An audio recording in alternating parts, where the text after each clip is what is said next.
The Sheffield Sangha have recently moved out of their rented three-room centre to a new location. My first impressions of this place was just walking past it years ago and looking at it and looking up at it and thinking, ooh, that would make a really lovely Buddhist centre. And never in my wildest imaginings thinking that we'd get it. It was on the market for offers over 300,000. It was quickly obvious we couldn't afford anything like that. So I went back to the sellers, who were the Roman Catholic Church, and said, would you be prepared to look at an offer of around about 200,000? And they said, yes, we would. And then we offered 100,000. And they said, I think you'll have to try again. But to cut a long story short, we ended up buying the whole complex for 170,000, which with Sheffield property prices is a very modest purchase price.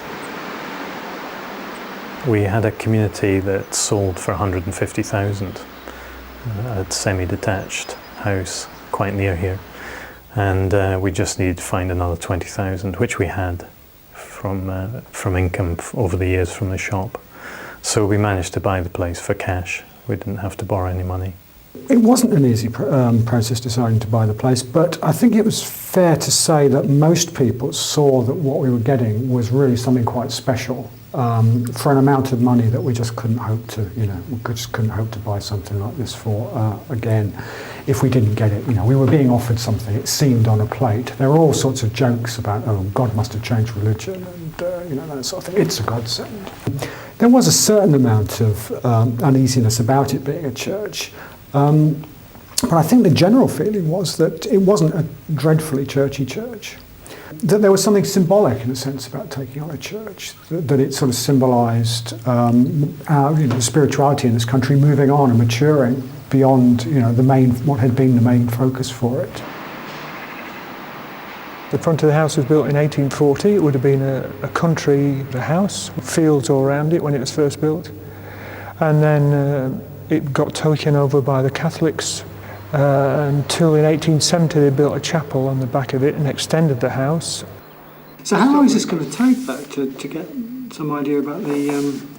I've just spoken to Ant Church, and I'm going to send them some more pictures tonight. If you could get hold of Udara... There is an amount of structural work to do, which we knew about. It does need a new roof. The Great Hall needs a new roof within a year or two.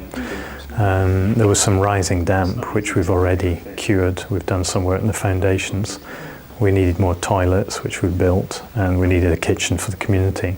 So in terms of a functioning centre, within a few months we've done everything that we need to do to get a functioning centre, with the exception of the Great Hall.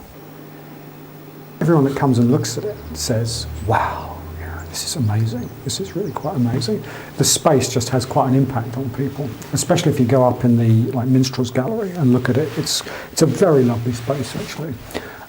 We've done quite a lot of devotional practice in there, and people have been very positive. People have been very positive about it.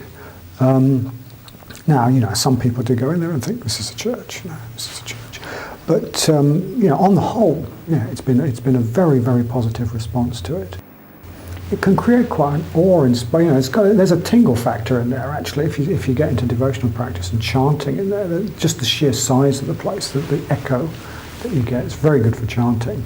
And it can definitely send shivers up your spine. There can be a bit of a sense of awe in there, which you don't usually get in the usual size of shrine room. But we're aware that some people have got issues with it, and we're going to have to make it distinctively Buddhist. It's going to have to look distinctively Buddhist. As to how we do that, well, there's probably two phases about that. One is in the longer term when we've got a bit of money, which we really haven't got at the moment. We're going to have to do it fairly cheap, in the short term. In the longer term, we want to create something really beautiful in there, and we really think we can. We were a bit concerned that it's a little bit out of the city centre, about equidistant to the previous place in Broomhill. But it's actually proved more popular. We've got space for people to park the cars. So, our lunchtime classes have grown because people can go from work, drive here, meditate, drive back to work. I've been back a few times to the old centre.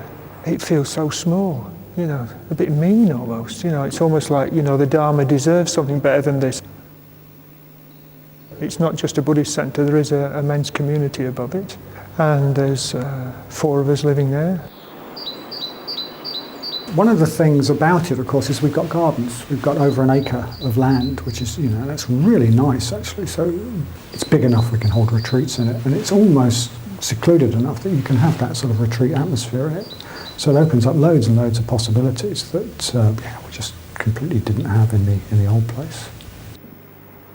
I've personally found the whole process of looking at a church and then buying a church quite healing in many ways. My relationship with Christianity, I've found the whole thing very positive. Amongst other things, it's a debt I have to the Christian tradition that they've built this beautiful place and cared for it and passed it on to us.